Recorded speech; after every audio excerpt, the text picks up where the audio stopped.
What's up? This is Jason, and I am covering 11 of the most common nutrition myths, rapid fire style. Going to give you my opinion based on experience.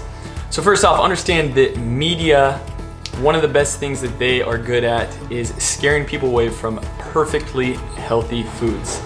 We're in a society full of dogma and fear mongering, where it's fun to jump on bandwagon of some sort of diet. And so I want to preface it by saying this is all an individual basis, and there's going to be plenty of different variables. If you take anything from nutrition information, use common sense, and the things that a lot of people agree on are eating more whole foods and less processed foods. You got to have fun with it. Understand what works best with your lifestyle, as a lot of things are just preference. But let's get into it. And remember, there's a difference between doing the right things and doing things right. Number one, carbs are bad for you. So understand that carbs are not going to cause fat, or they're not bad for you. It comes down to a caloric energy balance and being at a deficit if you're trying to lose weight.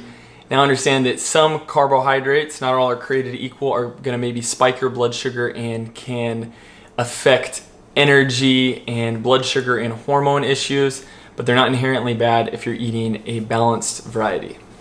And remember that all fruits and vegetables are carbohydrates as it is. Fats are bad for you. That's what we believed for a long time, and now diets like keto are getting a lot of attention. The truth is, fats can be great for some people if you build a lot of your diet around it, if it's helping regulate or balance your blood sugar. But again, it comes down to your caloric balance, and as long as you're at a deficit for what your body is using, fats are not only okay for you, they're great for you, and a lot of different vitamins that are fat soluble need a source of fat. Plus, a lot of those fats, things like omega-3s, help your brain function and have essentially an antidepressant type of effect. The next one, also related, egg yolks are bad for you. So this is a trend that hopefully we see going away, whereas there has been an idea of the cholesterol related to cardiovascular disease that has been completely overblown. If there's an individual issue with cholesterol, it's something that you may want to be aware of. But the egg yolk contains cholesterol that can also help in hormonal functions, things like testosterone, plus contains brain nutrients such as choline and lutein that are extremely essential, along as a great source of complete protein. Red meat is bad for you. This is getting a lot of attention with some of the newer plant-based documentaries and people getting on board. Understand that processed meat is bad for you, and general red meat contains a lot of vitamins and nutrients that, as long as it's eaten in a reasonable balance along with other whole foods, you're going to be able to balance out and get a lot of nutrients that are extremely beneficial. It's not all created equal, and a lot of these studies haven't completely been fair in breaking down the sources of where people are getting these foods. The easiest thing to do is, be cautious of where your source of red meat is coming from. Reduce it if you want to, and avoid smoked meats or highly processed meats, things that you would find at fast food typically, or fried meats is a good way to start, and add in more whole foods, fruits and vegetables. Many fears about red meat leading to higher rates of disease has been exaggerated. And gluten and grains are bad for you. Now, we can't lump in that all gluten is bad for people. Now, it's if you had celiac disease, and there are some people that don't have celiac and are still sensitive to gluten, there may be an issue, but it typically comes down to a compromised digestive system, or it could be a FODMAPs issue, which is a type of fermentable fiber that is in certain starches. But gluten is something, it's a type of protein that many people associate with being unhealthy. But if you have a healthy digestive system, gluten is found in a lot of foods like whole grains and oats that contain a lot of vitamins and nutrients that the majority of people do just fine with. Plant-based diets, they are the best, and that's the way to go. You know, this is a question that I get multiple times on a daily basis. Understand that veganism and plant-based eaters tend to be more conscious as a healthy eating bias in general, but there are many people that blindly go into plant-based eating and are finding themselves deficient in a lot of nutrients that can affect cognitive health, hormone health, and more.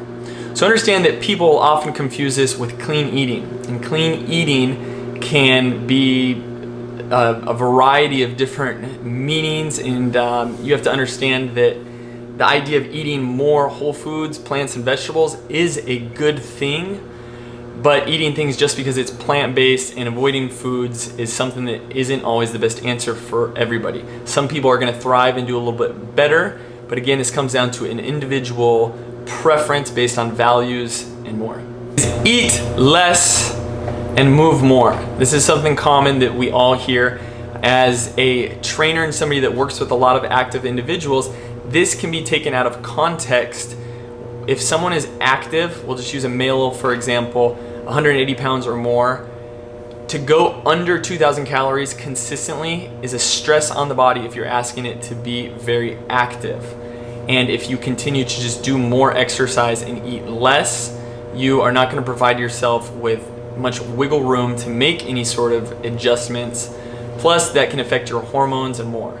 If you're a female around 140 pounds or in that area, if you're eating under 1,500 calories consistency, it's kind of the same thing.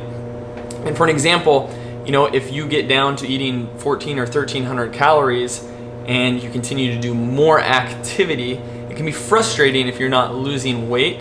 And the last thing you want to do is typically add calories.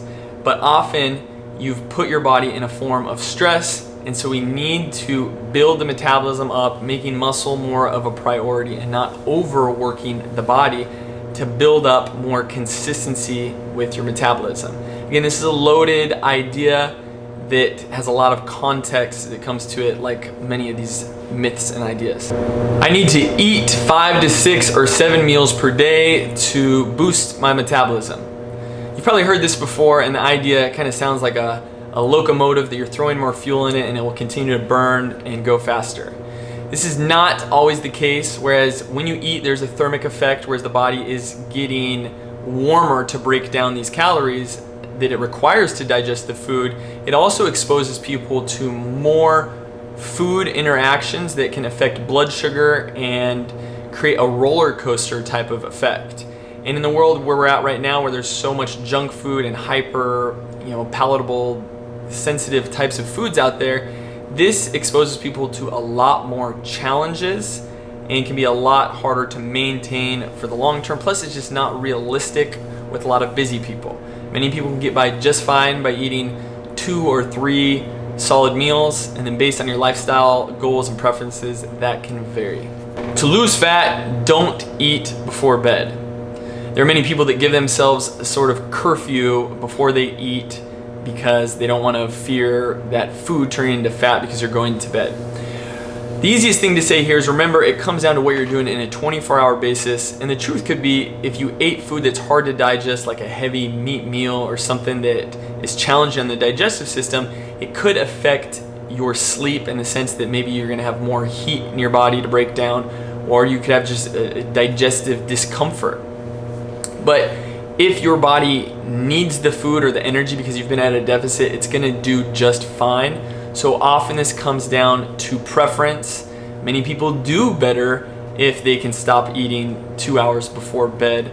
But if your body needs food, it needs food, and you don't want to put yourself under stress on a regular basis just because you can't eat. Breakfast is the most important meal of the day, or maybe it's the least important meal of the day. You hear 2 common parties with this, and people will defend it until they get blue in the face.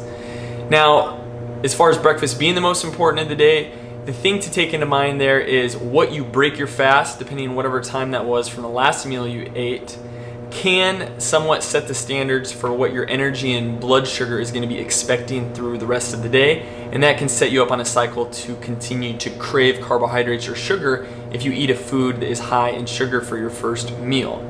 On the other end, if you eat food in the morning that has a good amount of fiber and a variety of nutrients, you can have sustained energy and set you up for good, alert energy. A lot of times this comes to preference. And as far as people that say you should skip breakfast, the same thing goes for, what does your day look like and how do you prefer to build your meals throughout the rest of the day?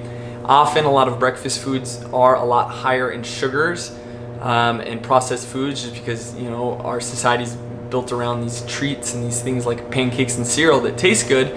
So that can benefit you, but remember, it comes down to what you're doing in a 24-hour basis and being able to get in enough meals for the day. Salt is bad for you. So if you have any sort of issues with blood pressure, maybe you've heard that salt and sodium intake is associated with blood pressure health and hypertension and possibly even kidney damage. Well, if that's the case, you certainly want to be sensitive, but understand that if you're working out or sweating a lot, you need a certain amount of minerals and nutrients that you can get by choosing good quality sources of salt that come from vegetables, things like celery or perhaps Himalayan sea salt. But also remember, it comes down to a basis of balancing your potassium versus your sodium.